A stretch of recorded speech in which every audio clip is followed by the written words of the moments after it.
그날의 공기는 유난히 차가웠던 것으로 기억합니다. 봄이 온다고는 했지만 아파트 복도의 감도는 냉기는 뼛속까지 스며드는 듯했죠. 웅장한 굉음을 내며 이삿짐 트럭이 단지 안으로 들어섰을 때 저는 10층 복도 비상계단 쪽에 몸을 숨긴 채 그 광경을 지켜보고 있었습니다. 결혼식을 딱 일주일 앞둔 날이었죠. 예비 며느리였던 한소라, 그 아이는 이삿짐 센터 직원들에게 손짓을 해가며 무언가를 지시하고 있더군요. 손에 든 스마트폰 화면에는 가구 배치도가 띄워져 있었고 얼굴에는 이제 곧 모든 것이 자신의 것이 된다는 승리감과 기대감이 묘하게 뒤섞여 있었습니다. 소라는 자신만만하게 도어락 앞에 섰습니다. 화려하게 장식된 손톱 끝이 번호판을 두드리는 소리가 복도에 울려 퍼졌죠. 삐삐삐삐삐빅. 하지만 기대했던 경쾌한 열림음 대신 차갑고 날카로운 경고음만이 정적을 깼습니다. 소라의 미간이 살짝 찌푸려지는 게 보이더군요. 아마 자신이 번호를 잘못 눌렀다고 생각했을 겁니다. 다시 한번, 이번에는 더 신중하고 또렷하게 번호를 누르더군요. 하지만 결과는 같았죠. 굳게 닫힌 문은 미동조차 하지 않았습니다. 뒤에서 무거운 짐을 들고 대기하던 이삿짐 기사들이 웅성거리는 소리가 들려왔습니다. 비밀번호가 틀린 게 아니냐며 재촉하는 기사들의 말에 소라의 얼굴은 붉게 달아올랐죠. 당황한 기색이 역력한 손길로 핸드폰을 꺼내 제 아들 준수에게 전화를 걸더군요. 아마도 도어락이 고장났거나 비밀번호를 잘못 알고 있는 게 아니냐며 따져 물었을 겁니다. 하지만 수화기 너머의 아들은 그 어느 때보다 차분했을 테죠. 엄마에게 물어보라는 아들의 짧은 대답이 들려오는 듯 했습니다. 바로 그때였습니다. 제가 비상구 문을 열고 천천히 복도로 걸어 나갔죠. 손에는 부채처럼 펼쳐진 부동산 임대차 계약서가 들려 있었습니다. 소라는 저를 발견하자마자 안도감과 짜증이 섞인 표정으로 다가오더군요. 왜 예고도 없이 왔느냐는 듯한 눈빛이었지만 도어락이 열리지 않는 상황이 더 급했는지 어머니가 비밀번호를 바꿨냐며 날카롭게 묻더군요. 저는 그 아이를 향해 아주 서늘하고도 침착한 미소를 지어 보였습니다. 그리고 들고 있던 계약서를 그 아이의 코앞에 들이밀었죠. 남의 집에 함부로 들어오려고 하면 주거침입죄가 된다는 사실을 모르냐고 내가 그렇게 좋아하던 법대로 경찰을 부를까 하고 물었습니다. 소라의 눈동자가 지진이 난 듯 흔들리더군요. 이게 무슨 소리냐며 여기는 준수 씨의 집이 아니냐고 되묻는 그 목소리가 가늘게 떨리고 있었습니다. 저는 계약서의 명의란을 손가락으로 톡톡 두드려 주었죠. 이 집의 세입자는 바로 나, 최명자라고 말입니다. 며칠 전 명의가 변경되었고 실거주자 등록까지 마쳤으니 너는 그저 생판 남일 뿐이라고 차분하게 설명해 주었습니다. 남이 남의 집 문고리를 잡고 흔들면 범죄가 아니고 무엇이겠냐고 되물었죠. 이삿짐 기사들은 눈치 빠르게 짐을 내려놓고 뒤로 물러서기 시작했습니다. 소라는 가방을 뒤져 꼬깃꼬깃한 서류 뭉치를 꺼내 보이며 분명 준수 씨 명의로 된 전세 계약을 확인했다며 악을 쓰더군요. 그랬죠. 처음엔 그랬습니다. 하지만 저는 고개를 끄덕이며 준수가 명예 양도 동의서에 도장을 찍었다는 사실을 알려주었습니다. 엄마에게 모든 권리를 넘기겠다는 아들의 결심을 전해주었을 때 소라의 얼굴에서 핏기가 썰물처럼 빠져나가는 것을 보았습니다. 저는 쐐기를 박듯 물었습니다. 혼수 비용으로 받아간 내 피 같은 5천만 원은 어디로 갔느냐고 말이죠. 집안을 들여다보니 가구는커녕 먼지 하나 치워지지 않은 빈집이던데 지금 싣고 온 짐은 고작 내가 쓰던 헌 옷가지뿐이냐고 질책했습니다. 친정 오빠의 도박 빚을 갚는데 그 돈을 몽땅 써버렸다는 사실을 내가 모를 줄 알았냐고 묻자 소라는 그 자리에 털썩 주저앉고 말더군요. 결혼하면 공동 명의로 대출을 받아 다시 채워 넣을 생각이었다는 뻔뻔한 변명을 늘어놓으려 했지만 저는 더 이상 듣고 싶지 않았습니다. 소라가 제 무릎에 매달리며 한 번만 용서해달라고 애원하더군요. 하지만 저는 한 발 뒤로 물러서며 차갑게 말했습니다. 방문 전에 허락을 맡으라고 했던 건 내가 아니었느냐고. 나는 내가 내 며느리가 되는 것을 단 한 번도 허락한 적이 없다고 말이죠. 남의 집 문고리 잡지 말고 당장 꺼지라는 저의 호령에 복도가 쩌렁쩌렁 울렸습니다. 이삿짐 기사들이 혀를 차며 돌아가고 소라가 짐승처럼 울부짖는 소리를 뒤로 한 채 저는 바뀐 비밀번호를 누르고 집 안으로 들어갔습니다. 쾅 하고 닫히는 현관문 소리가 그 아이와의 질긴 악연을 끊어내는 소리처럼 들리더군요. 어떻게 사돈댁의 빚잔치까지 떠안을 뻔했던 이 기막힌 상황을 뒤집을 수 있었냐고요? 그건 정확히 석 달 전 아들이 해맑게 웃으며 결혼 소식을 알리던 그날부터 시작된 이야기입니다. 지금부터 그 긴 싸움의 기록을 차근차근 들려드리겠습니다. 저는 시장통에서 반찬 가게를 운영하며 30년 넘게 살아왔습니다. 새벽 4시면 어김없이 눈을 떠 경매장으로 향했죠. 좋은 멸치와 싱싱한 배추를 골라내고 가게로 돌아와 하루 종일 불 앞에 서서 지지고 볶는 것이 제 일상이었습니다.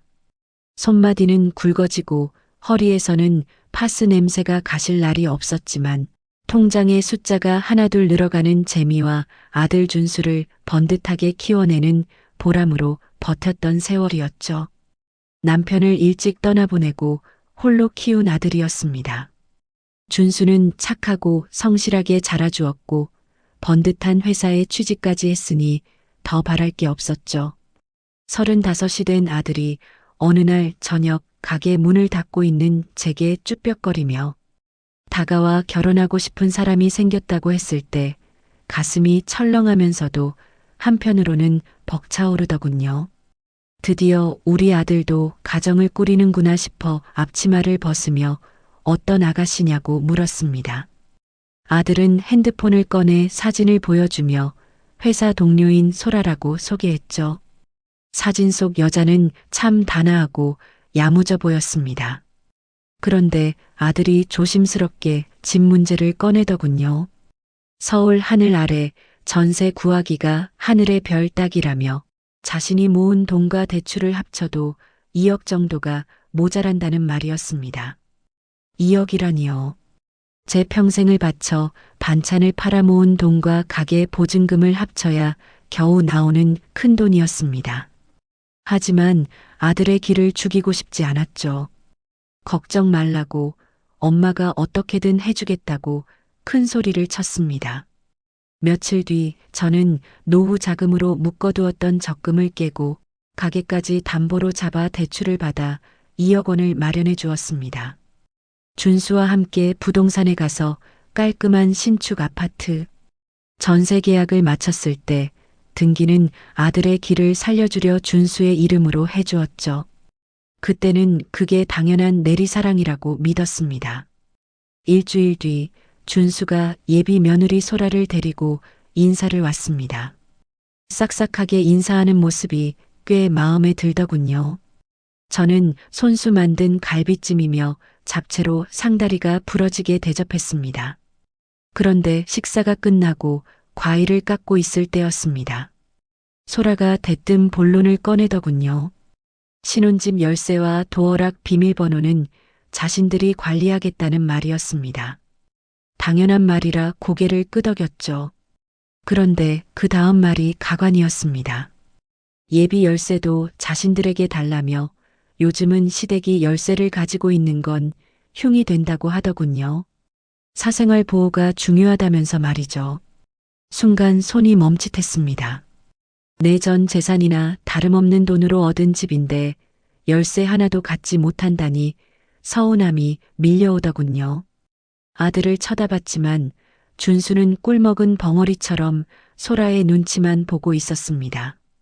소라는 한술 더 떠서 방문할 때는 꼭 적어도 하루 전에는 전화해서 허락을 막고 와달라고 당부하더군요. 불쑥 찾아오시는 건 요즘 며느리들이 질색한다면서 말이죠. 허락이라는 단어가 귓가에 맴돌며 거슬렸지만 좋은 게 좋은 거라고 참았습니다. 알았다고 내 뜻대로 하마하고 대답했죠. 그렇게 며칠이 지났을까요? 소라에게서 전화가 왔습니다. 이번에는 목소리가 한 옥타브 더 높더군요. 가구와 가전을 보러 다니는데 요즘 물가가 너무 비싸다며 예단비 겸 혼수 비용으로 5천만 원 정도만 먼저 주시면 안 되겠냐는 부탁이었습니다.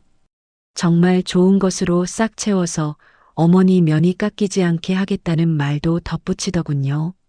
전세 자금을 마련하느라 등골이 휘었는데 또 5천만 원이라니 기가 막혔습니다. 하지만 옆에서 아들이 소라가 인테리어 욕심이 많아서 그런다며 애원하는 통에 저는 결국 친구들에게 아쉬운 소리를 해가며 돈을 빌려 간신히 5천만 원을 송금해 주었습니다. 소라는 문자로 감사하다며 정말 예쁘게 꾸며놓고 초대하겠다고 하트 이모티콘을 연거푸 보내왔죠. 돈을 보내고 한 달쯤 지났을 무렵이었습니다. 가게 단골이자 동네 마당발인 복덕방 박씨가 콩나물 무침을 사러 와서는 넌지시 말을 건네더군요. 우리 아들 신혼집인 그 신축 아파트 1005호가 맞느냐고 묻기에 그렇다고 했죠. 박 씨는 며칠 전 그 아파트에 매물을 보러 갔다가 지나쳤는데 현관에 전단지가 덕지덕지 붙어 있어 사람 사는 집 같지가 않더라고 말해 주었습니다. 가슴이 쿵 하고 내려앉더군요. 5천만 원을 보내준 지가 언젠데 아직도 집이 비어 있다니 설마 하는 불안감이 엄습했습니다. 애써 웃으며 가구 드리고 정리하느라 바쁜가 보다고 둘러댔지만 박 씨의 눈빛에는 의심이 가득했습니다. 그날 밤 잠을 이루지 못하고 뒤척이다가 결국 준수에게 전화를 걸었습니다. 집에 가구는 다 들어왔느냐고 물었죠. 아들의 목소리가 미세하게 떨리고 있다는 걸 느낄 수 있었습니다. 소라가 알아서 잘하고 있다며 물건을 고르는데 신중해서 시간이 좀 걸리는 모양이라고 얼버무리더군요. 하지만 어머니의 직감은 틀리는 법이 없습니다. 뭔가 숨기고 있다는 느낌을 지울 수가 없었죠. 며칠을 끙끙 앓다가 결심했습니다. 백문이 불여일견이라고 내 눈으로 직접 확인해야겠다고 말입니다. 소라가 좋아한다던 호박죽을 쑤어서 보온통에 담았습니다. 허락을 맡으라던 그 앙칼진 목소리가 귓가에 맴돌았지만 내 돈이 들어간 내 아들의 집인데 가는 게 무슨 죄냐 싶어 무작정 신혼집으로 향했죠. 아파트 입구에 들어서면서부터 심장이 쿵쾅거렸습니다. 엘리베이터를 타고 올라가는 내내 제발 내 예감이 틀렸기를, 그저 요즘 애들이 바빠서 그런 것이기를 간절히 기도했습니다. 하지만 10층에 도착해 엘리베이터 문이 열리는 순간 저는 그만 다리에 힘이 풀리고 말았습니다. 현관문에는 박 씨의 말대로 치킨집 전단지와 가스 검침 안내문이 흉물스럽게 붙어 있었으니까요. 초인종을 눌러보았지만 안에서는 인기척 하나 없었습니다. 도어락 비밀번호를 눌러볼까 하다가 멈칫했죠. 알려주지도 않았거니와 며느리 될 아이가 했던 경고가 생각나서 차마 손을 댈 수가 없었습니다. 그렇게 현관 앞에 서서 멍하니 문만 바라보고 있는데 엘리베이터가 다시 올라오는 소리가 들리더군요. 띵 하는 소리와 함께 문이 열리고 소라가 내렸습니다. 저를 보자마자 소라의 표정이 싸늘하게 굳어지는데 마치 불청객이나 잡상인을 보는 듯한 눈빛이었습니다. 그 차가운 시선을 마주하자 손에 들린 따뜻한 호박죽 통이 무색하게도 제 마음은 얼어붙고 말았죠. 복도에 흐르던 정적은 소라의 날카로운 목소리에 의해 산산조각이 났습니다. 어머니가 지금 여기서 뭐 하시는 거냐고 쏘아붙이더군요. 저는 당황해서 죽을 좀 쑤어왔다며 겸사겸사 집 정리는 잘 됐나 보러 왔다고 말끝을 흐렸습니다. 하지만 소라는 제 말이 끝나기도 전에 말을 자르며 소리쳤죠. 허락도 없이 오지 말라고 하지 않았느냐고 지금 너무 불쾌하다며 얼굴을 찌푸리더군요. 시어머니가 감시하러 온 것 같아서 소름이 끼친다나 뭐라나 막말을 쏟아내는데 기가 차서 말이 나오지 않았습니다. 당장 돌아가라며 죽도 필요 없다고 제 손에 들린 보온통을 낚아채더니 근처 분리수거함에 거칠게 던져버리는 게 아니겠습니까? 쿵 하고 통이 부딪히는 소리가 제 가슴을 때리는 것만 같았습니다. 소라는 한술 더 떠서 쐐기를 박더군요. 집 비밀번호는 절대 알려드리지 않을 테니 꿈도 꾸지 말라고 제발. 자신들의 프라이버시를 존중해달라고 훈계까지 늘어놓았습니다. 모멸감에 얼굴이 화끈거려 견딜 수가 없었죠. 내 전 재산을 털어 마련해준 집 앞에서 문전박대를 당하고 범죄자 취급까지 받다니요. 저는 아무 대꾸도 하지 못하고 도망치듯 아파트를 빠져나와야 했습니다. 집으로 돌아오는 버스 안에서 억울함에 눈물이 멈추지 않았습니다. 그날 이후로 며칠을 앓아누웠습니다. 몸보다 마음이 아파서 일어날 수가 없었죠. 겨우 기운을 차려 아들에게 전화를 걸어 하소연을 했습니다. 내 처가 될 사람이 나에게 어떻게 했는지 아느냐고 물었지만 돌아오는 아들의 대답은 저를 더 비참하게 만들더군요. 엄마가 왜 약속을 안 지켜서 소라를 화나게 하느냐며 오히려 저를 나무라는 게 아니겠습니까? 걔가 예민한 걸 알면서 왜 그랬냐고 그냥 좀 참아달라고 부탁하는 아들의 목소리에는 짜증이 섞여 있었습니다. 배신감에 치가 떨렸죠. 30년을 금이야 오기야 키운 아들이 고작 여자 치마폭에 쌓여서 어미를 죄인 취급하다니 이게 내가 알던 착한 아들이 맞나 싶었습니다. 그때 가게 문을 두드리는 소리가 났습니다. 박 씨였습니다. 헬쑥해진 제 얼굴을 보더니 대번에 무슨 일이 있느냐며 걱정을 해주더군요. 저는 박 씨의 손을 잡고 그간의 서름을 쏟아냈습니다. 박 씨는 제 등을 토닥이며 위로해 주더니 조심스럽게 핸드폰을 꺼내 보여주었습니다. 아무래도 찜찜해서 자신의 정보통을 통해 좀 알아보았다고 하더군요. 박 씨가 보여준 것은 소라의 친정 오빠에 관한 내용이었습니다. 이 집안이 알고 보니 콩가루 집안이라며 오빠란 놈이 도박에 미쳐서 사채 빚이 5천만 원이 넘었는데 얼마 전에 그 빚을 일시불로 갚았다는 것이었습니다. 머리를 둔기로 맞은 듯 멍해지더군요. 날짜를 확인해 보니 제가 5천만 원을 송금해 준 바로 다음 날이었습니다. 그럼 내 돈이 가구가 아니라 도박빚 갚는 데 들어갔다는 말이냐고 되묻자 박 씨는 고개를 끄덕이며 한 가지 사실을 더 알려주었습니다. 관리실 소장에게 음료수 좀 사다 주고 물어봤더니 천호호는 아직 입주 청소도 안 된 완전한 공실이라는 거였죠. 가구는커녕 숟가락 하나도 들어가지 않았다는 말에 손이 부들부들 떨려왔습니다. 박 씨는 혀를 차며 덧붙였습니다. 결혼하면 공동 명의로 대출받아서 채울 생각이었을 거라고 내 돈으로 오빠 급한 불부터 끄고 껍데기뿐인 몸으로 들어와서 아들 명의 집에 빨대를 꽂으려던 심산이라고 말이죠. 눈앞이 캄캄했습니다. 돈도 돈이지만 사람을 이렇게까지 기만할 수 있다는 사실이 믿기지 않았습니다. 박 씨, 나 어떡하면 좋냐고 우리 준수를 저런 뱀 같은 아이에게 장가 보낼 수는 없다고 울먹이자 박 씨가 제 어깨를 단단히 잡으며 말하더군요. 울고 있을 때가 아니라고 지금이라도 바로 잡아야 한다고 말입니다. 내 돈, 내 집, 내 아들 다 찾아야 하지 않겠느냐며 제게 힘을 실어주었습니다. 방법이 있느냐고 묻자 박 씨는 전세 계약자 명의 변경을 제안했습니다. 준수가 동의만 하면 가능하고 소라가 쓴 돈은 횡령이나 사기로 걸 수 있다며 증거가 이렇게 명백하니 승산이 있다고 하더군요. 그날 밤 저는 가게 문을 걸어 잠그고 준수를 불렀습니다. 박 씨도 함께였죠. 아들은 또 무슨 일이냐며 소라랑 싸우셨냐고 귀찮다는 듯 들어오더군요. 저는 아무 말 없이 박 씨가 구해준 서류들을 준수 앞에 내밀었습니다.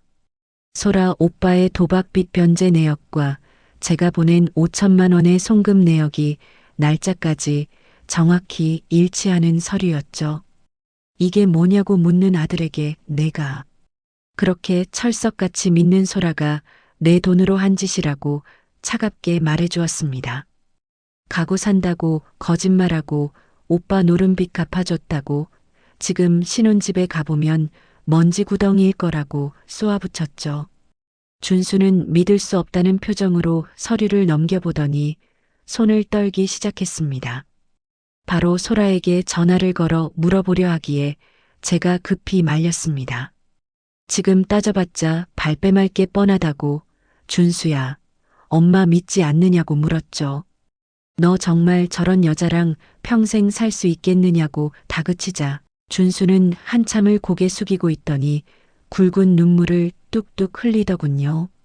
엄마 미안하다고 제가 바보였다며 엄마 말 안 믿고 소라 편만 들어서 죄송하다고 오열했습니다. 우는 아들을 보니 제 가슴도 미어지는 것 같았지만 지금은 마음을 약하게 먹을 때가 아니었습니다. 울지 말라고 지금부터 엄마랑 박 이모가 시키는 대로만 하라고 단단히 일렀죠. 그래야 우리가 산다고 이 억울함을 풀 수 있다고 아들의 손을 꼭 잡았습니다. 준수는 결의에 찬 눈빛으로 고개를 끄덕였고 그렇게 우리의 반격은 시작되었습니다. 배신감은 뼈아팠지만 그 아픔이 오히려 저를 더 강하게 만들고 있었습니다. 며느리가 아닌 사기꾼을 상대한다는 마음으로 저는 독하게 마음을 먹었죠. 다음 날 아침 일찍 준수와 저는 동사무소와 부동산을 돌며 일사천리로 일을 처리했습니다. 준수는 임대차 계약 명의를 제 이름으로 변경하는데 순순히 동의했죠. 도장을 찍는 아들의 손이 미세하게 떨리고 있었지만 눈빛만은 확고했습니다. 저는 즉시 전입신고를 마쳐 대항력을 갖추었고 집주인에게도 사정을 말하고 양해를 구했습니다. 법적으로 이제 그 집의 세입자는 온전히 최명자가 된 것이죠.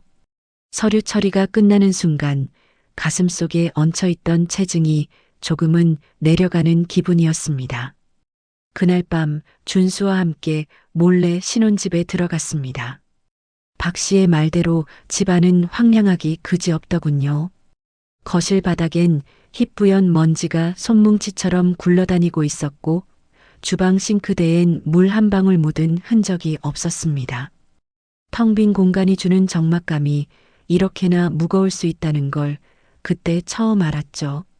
준수가 깊은 한숨을 내쉬며 벽을 짚고 서 있는데 그 뒷모습이 어찌나 처량해 보이던지 마음이 짠해졌습니다. 이 넓은 집을 채우려던 아들의 꿈이 산산이 조각난 현장을 목격하는 기분이었으니까요. 우리는 즉시 도어락 비밀번호를 바꿨습니다. 제 생일로 설정했죠. 삑, 삑, 삑 소리와 함께 새로운 비밀번호가 입력될 때마다 소라와의 인연도 하나씩 끊어내는 기분이 들었습니다. 이제 소라는 여기 못 들어온다고 엄마 집이니까 걱정 말라고 아들의 손을 꼭 잡았습니다. 준수는 제 손을 맞잡으며 엄마 끝까지 가겠다고 저도 이제 정신 차렸다고 다짐하듯 말하더군요. 그 눈빛에서 예전에 유약했던 모습은 찾아볼 수 없었습니다. 디데이는 결혼식 일주일 전 소라가 이사 들어오겠다고 통보한 날로 잡았습니다. 소라는 뻔뻔하게도 문자를 보내왔더군요. 다음 주 토요일에 이사 들어간다며 그날 오셔서 짐 정리 좀 도와주시면 좋을 것 같다는 내용이었습니다. 게다가 준수 씨 명의의 제 이름도 공동 명의로 올려주시는 거 잊지 않으셨냐는 추심까지 덧붙였더군요. 기가 차서 헛웃음이 나왔습니다. 사람이 어디까지 바닥을 보일 수 있는지 시험하는 것만 같았죠. 저는 답장을 보내지 않고 묵묵히 기다렸습니다. 핸드폰을 쥔 손에 힘이 들어가 화면이 부서질 것만 같았지만 꾹 참았습니다. 그 사이 박 씨는 변호사를 통해 법적 조언을 구하고 경찰의 협조 요청을 어떻게 해야 하는지까지 꼼꼼히 알아봐 주었습니다. 이삿날 소라가 문 못 열고 난리를 칠 때 제가 등장해야 한다고 그때 경찰도 부르고 주거침입이랑 사기 혐의로 그 자리에서 망신을 줘야 한다고 작전을 세워주었죠. 내 속이 다 썩어 문드러졌지만 그날만 기다리며 참는다고 대답했습니다. 밤마다 잠이 오지 않아 뜬 눈으로 지새우는 날이 많았지만 억울해서라도 쓰러질 수는 없었습니다. 시간은 흘러 드디어 결전의 날 아침이 밝았습니다. 저는 옷장 깊숙이 넣어두었던 가장 깔끔하고 단정한 옷을 꺼내 입었습니다. 거울 앞에 서서 제 모습을 비추어 보며 마음을 다잡았죠. 핸드백에는 등기부등본, 전세계약서, 이체 내역서, 그리고 고소장을 차곡차곡 챙겨 넣었습니다. 이 서류들이야말로 저와 아들을 지켜줄 방패이자 소라의 거짓을 뚫을 창이 될 것이었으니까요. 박 씨가 가게 문을 닫고 함께 따라 나섰습니다. 오늘 내가 증인이라며 걱정 말라고 제 손을 잡아주는데 그 온기가 어찌나 든든하던지요. 아파트 주차장에 도착하니 미리 연락해둔 지구대 순찰차가 대기하고 있었습니다.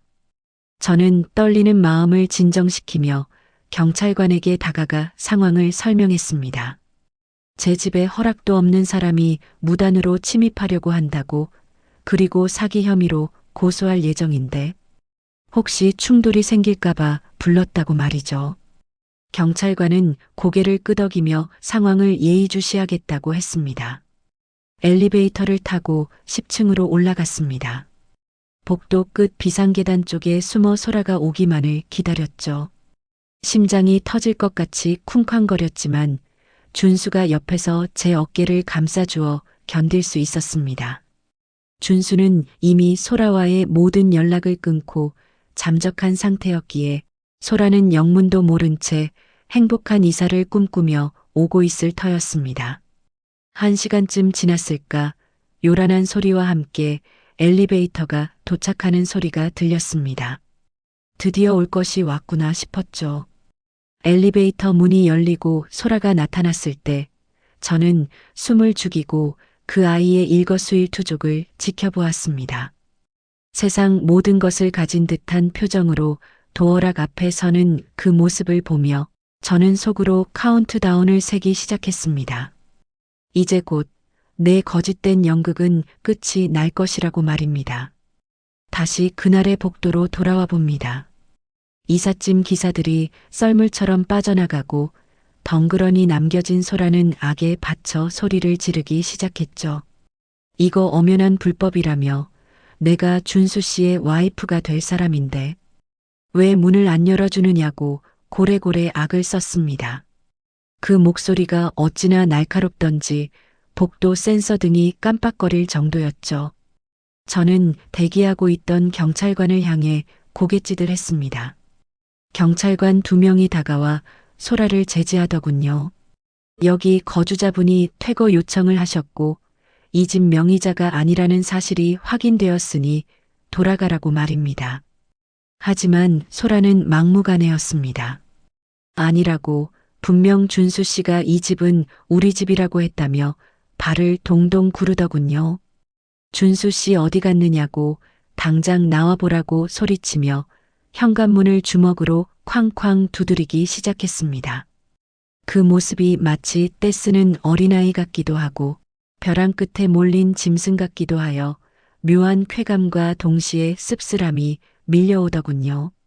그때 비상구 문이 열리며 준수가 천천히 걸어 나왔습니다.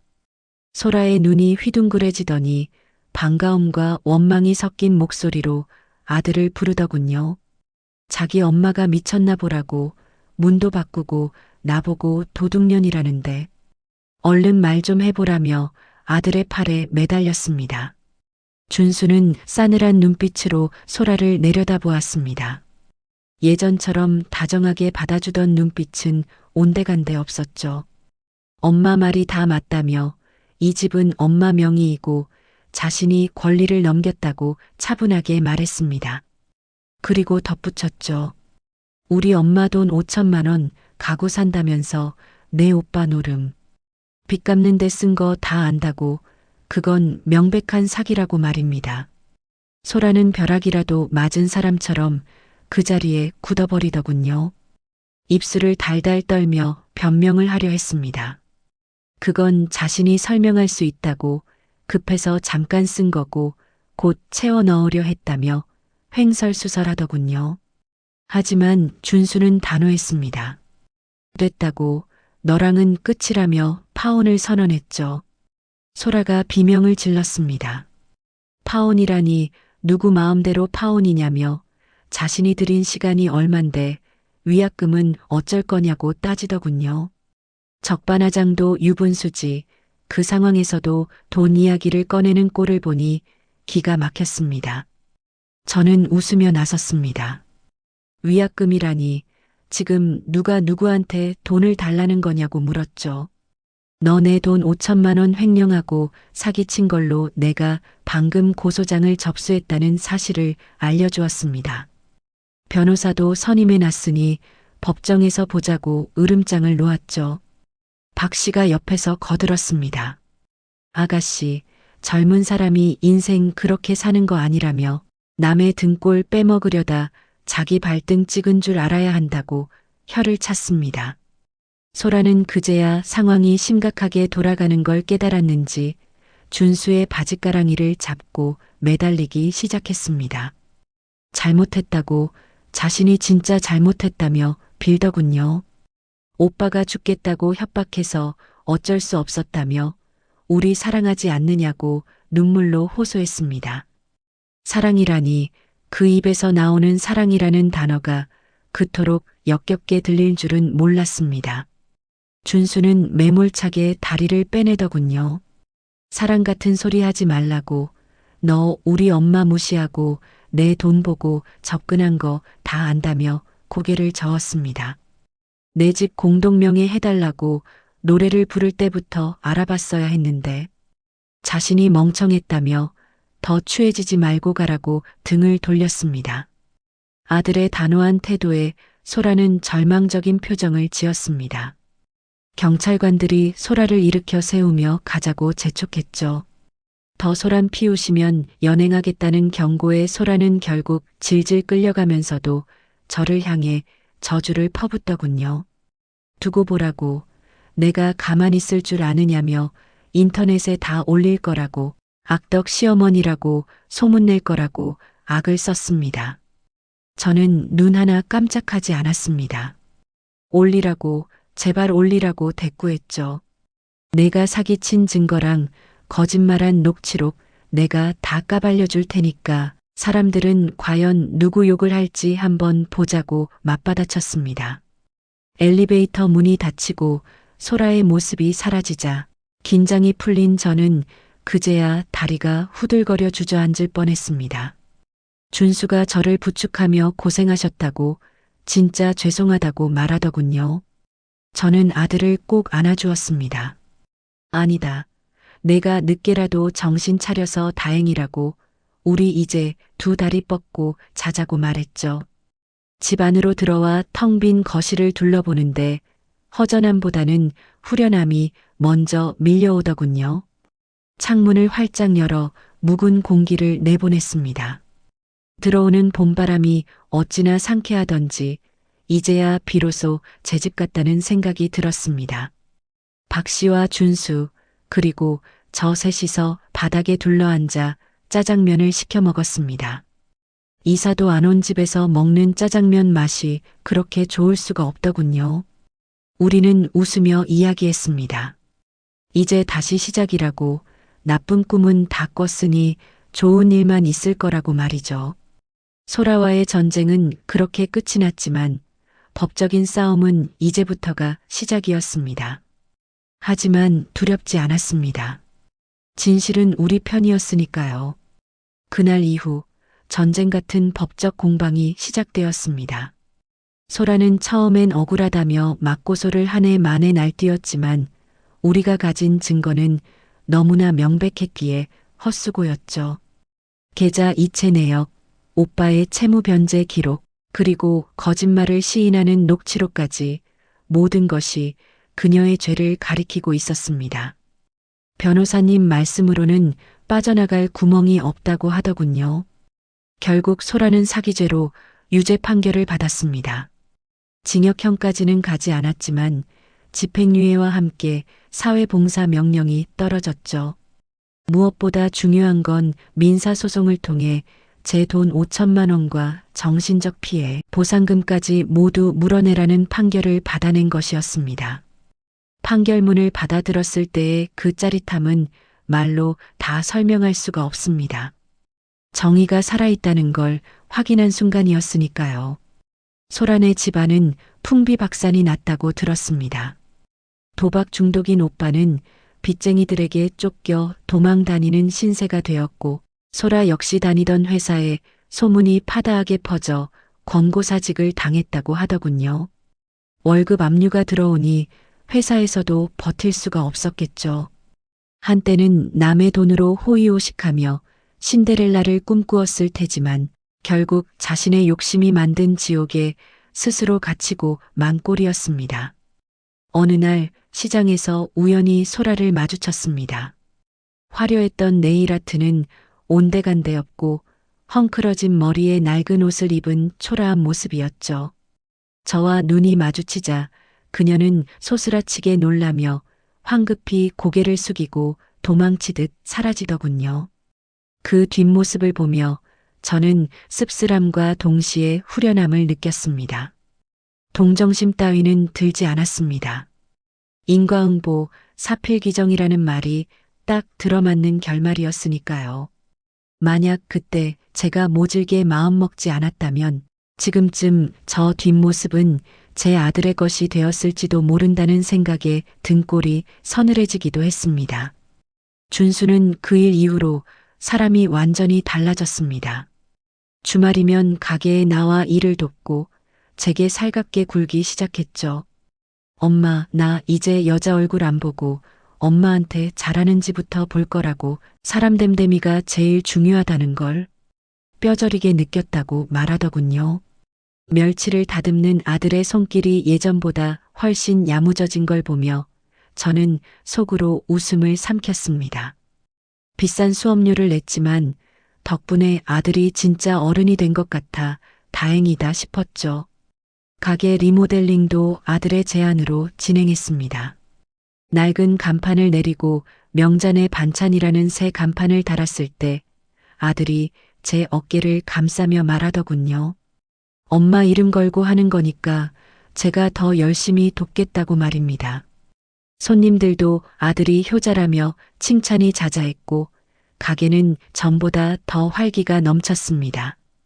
텅 비어있던 그 신축 아파트는 좋은 세입자를 구해서 월세를 놓았습니다.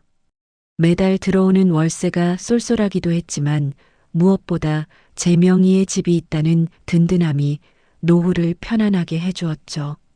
가끔 밤에 자려고 누우면 지난 날들이 주마등처럼 스쳐 지나갑니다.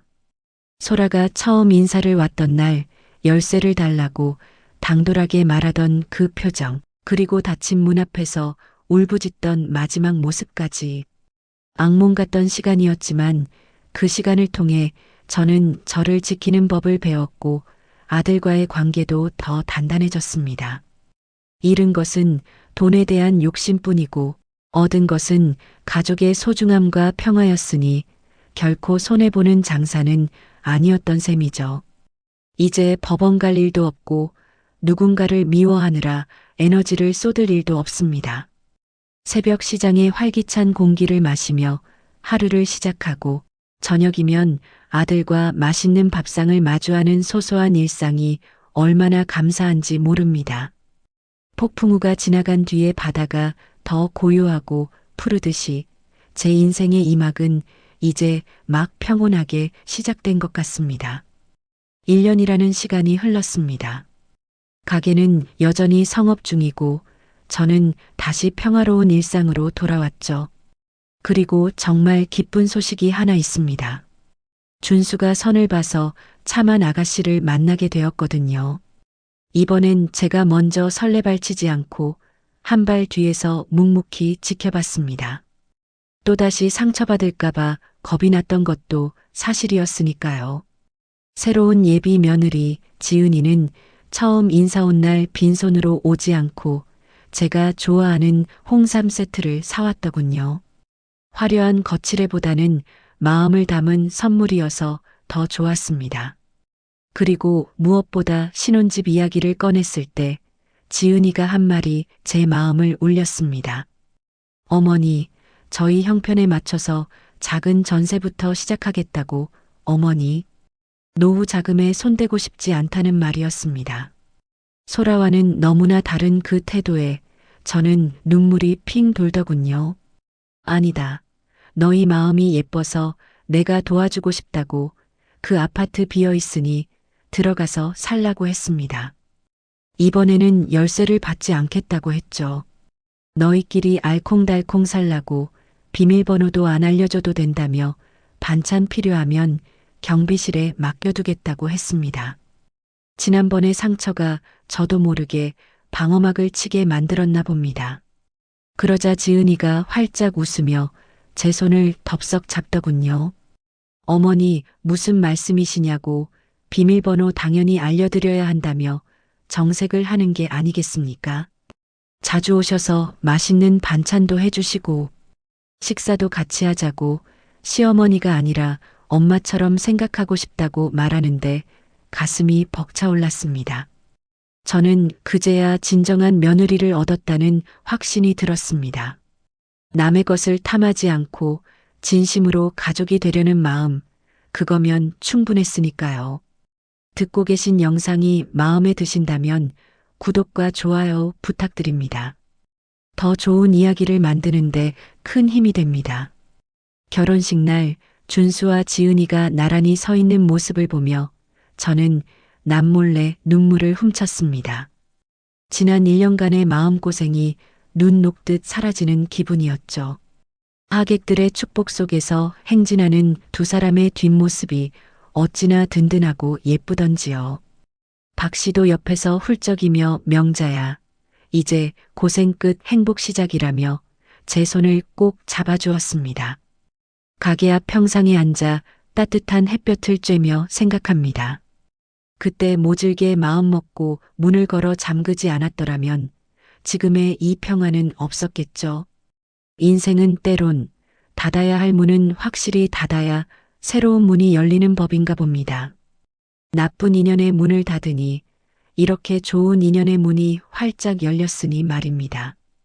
오늘 저녁엔 준수와 지은이를 불러 갈비찜이나 실컷 해 먹여야겠습니다.